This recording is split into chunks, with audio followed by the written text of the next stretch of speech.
Реално аз, когато бях на 14 години, попаднах при батковците си, които те си бяха някакви оттайки.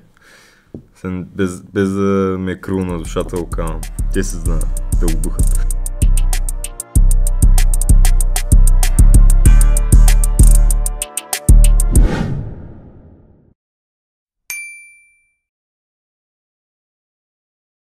Да, аз съм шунака. На 25 навършени години съм. Занимавам се с музика от 10 години. Сериозно се занимавам от 5, бих казал. Какво друго да кажа себе си?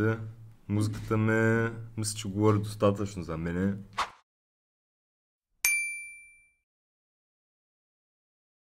Бях сигурно на, да знам, 5-6 години, баща ми беше много заребен, се правеше тунинг по колите. Се правеше, нали, музиките, нали, интериора, колони работи, там, усилватели, глупости. Имаше такъв аудиоплеер с монитор. Беше мега газария. И имаше клипове на Snoop Dogg, на 50 Cent, Lil Bow Wow, G-Unit, Eminem и такива. И за първи път там се сблъсках, Миси Елият. За първи път там гледах като цяло, нали, рап клипове и слушах музиката. Като цяло нищо не разбирах, просто ма кефеше самия вайб. През това време, докато, нали, се сблъсках с телевизията, се сблъсках и с компютъра на баща ми, където имаше един албум на Абсурд. Ти казвам, такива глупости направо. Аз тогава ги слушах и осъзнах какви глупости пеят. И майка ми всеки път ми дърпаше ушите, като ме фащаше да го слушам този албум. После, нали, в училище Sony Ericsson-ите, инфрачервения, инфрареда, не знам си какво, там с телефоните седим, пращам си песни, Мишо Шамара, Гумени глави, Ванко едно, майна, направо мега глупости в училище.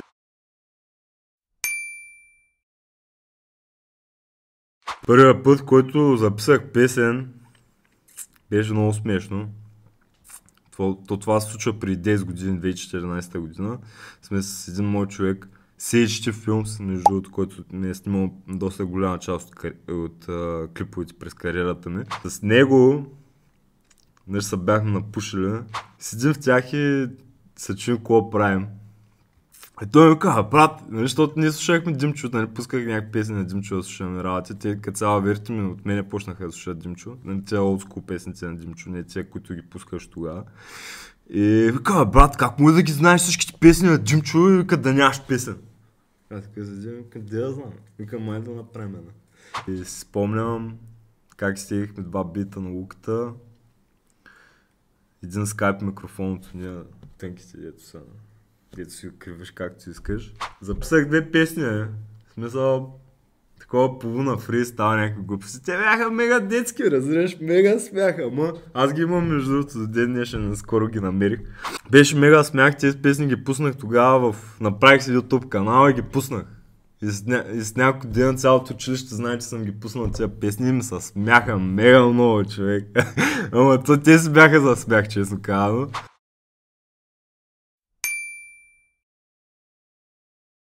Общо взето за една година е те на скайп микрофона, защото, нали, моят човек се ечете в филм, той имаше камера, а аз имах песни и реално един друг се мотивирахме да почнем той да ми снима клипове, пък аз да записвам песни, нали, смисъл, взаимно се мотивирахме и се надъхвахме.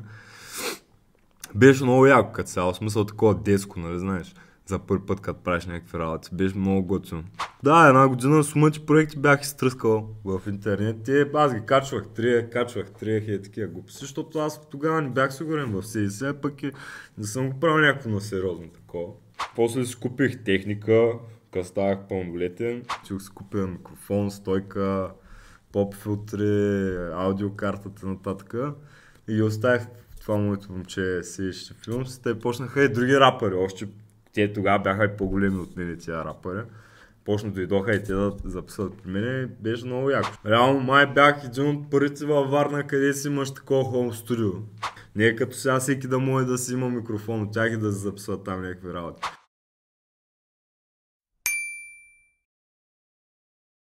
Първите 2 години може би не трябваше да ги пускам тия песни, които правих тогава. 2018-2019 много се бях надъхал, вече бях направил някакви фитове с някакви артисти.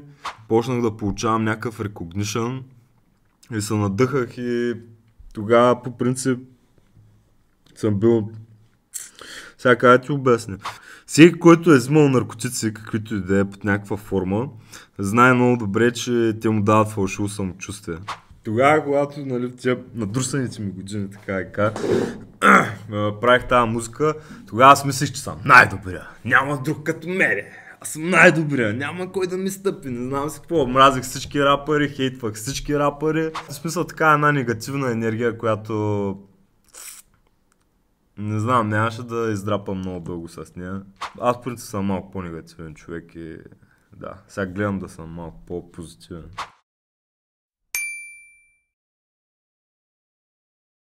Винаги съм ставал сутринта и съм ходил на работа, докато ги правя тия работи. Докато нали, повечето хора, повечето махалиците се смеят, че ходиш на работа или нещо такова, аз винаги съм бил на мнението, че не трябва да съм като другите. От 17 годишен ходя на работа, всеки ден бачкал съм всякакви долни работи, като чистил съм плажове, работил съм касиер в магазини, работил съм в куриерски фирми, работил съм на бензиностанции. Куца сетиш, разбираш, смисъл такъв първи левел работа, защото, нали. Работата и нещата, които съм правил на улицата, като комбинация, са ми създали тази работна етика, тази дисциплина, която имам.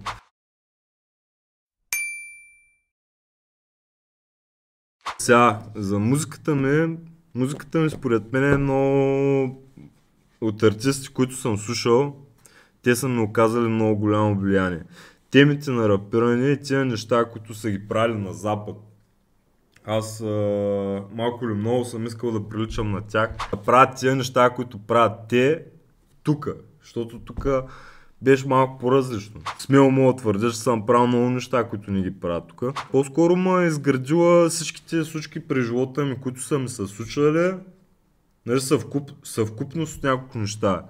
Живота, който съм живял, всичките гадни неща, които са ми се случили, всичките хубави неща, които са ми се случили, музиката, която съм слушал.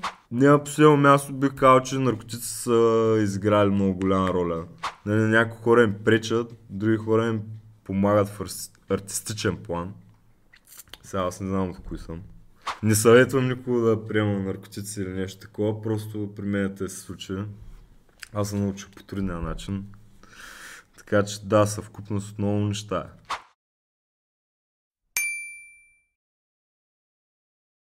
Така ще го кажа, аз винаги съм се стремял по някакъв начин да се отличавам от българската сцена, защото ми е била скучна.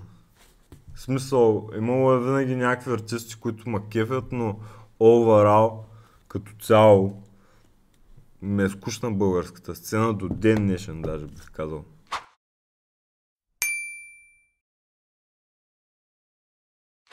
Toxic. Реалното ми е втория албум Toxic. Първият ми албум Toxic го направих супер бързо и този албум го направих почти веднага след това. След като пуснах Toxic, имах много проекти. Аз тогава се бях зачукал да правя много фитове.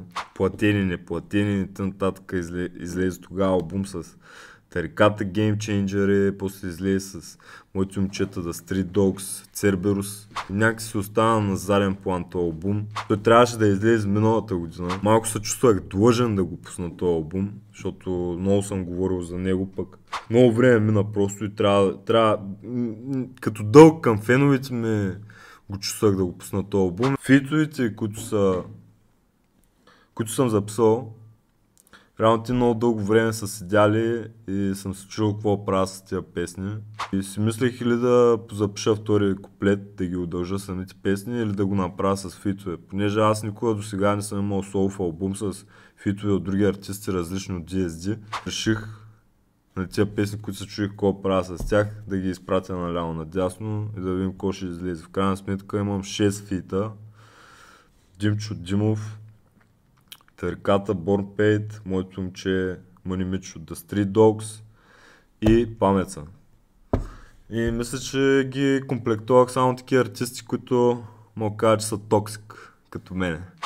Щеше да има и още няколко фита, но последствие в реализирането на проекта, защото мина много време. Нали знаеш, има някои артисти, които са много сантиментални към музиката си. Брат, мина много време, не знам си какво, вече не го чувствам, някакви такива глупости.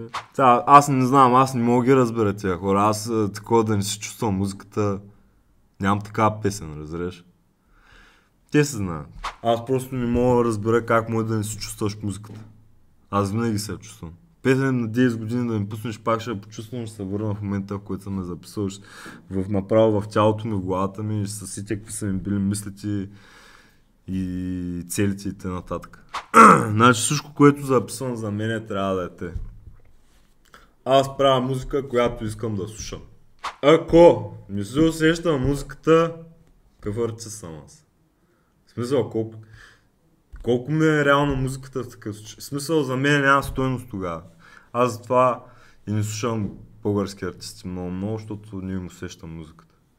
Някакси. Мен затова най-важното. Музиката да усетя. Аз зато и слушам чуждестранни изпълнители, защото ми звучат автентично. Сега колко са, колко не са, е друга тема, така ми звучат.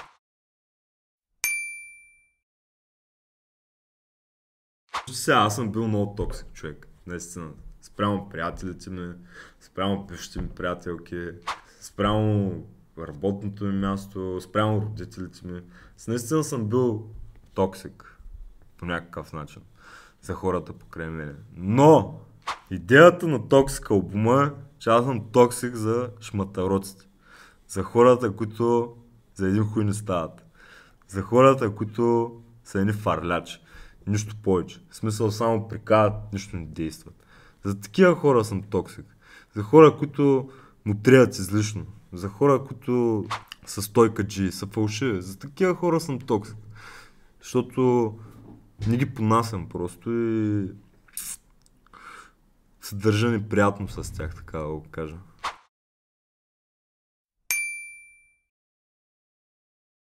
За мен шматка е всеки, който не е точен, всеки, който лъже, всеки, който се прави на къвто не е. Общо взето, той е да се шматка. В смисъл, всеки, който прави глупости, примерно ако си наркоман, си шматка, ако си комарча, си шматка, ако не си точен с аверите, си шматка, ако лъжеш хората, си шматка. Разбираш смисъл? Двете ми любими думи, с които никога няма да се разделя в музиката ми, са шматка и кожа. Имам в едната песен, даже песента с Тариката, имам бар. Една ми вика, някога ще направиш песен без да кажеш кожа. Не може.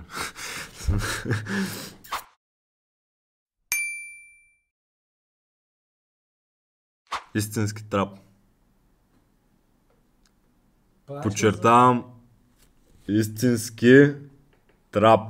Защото масово в България не знаете кой е трап. На този етап вече... То по принцип в световен мащаб трапа като значение думата трап се измени мега много. Трап по принцип е музика на дилърите за улицата.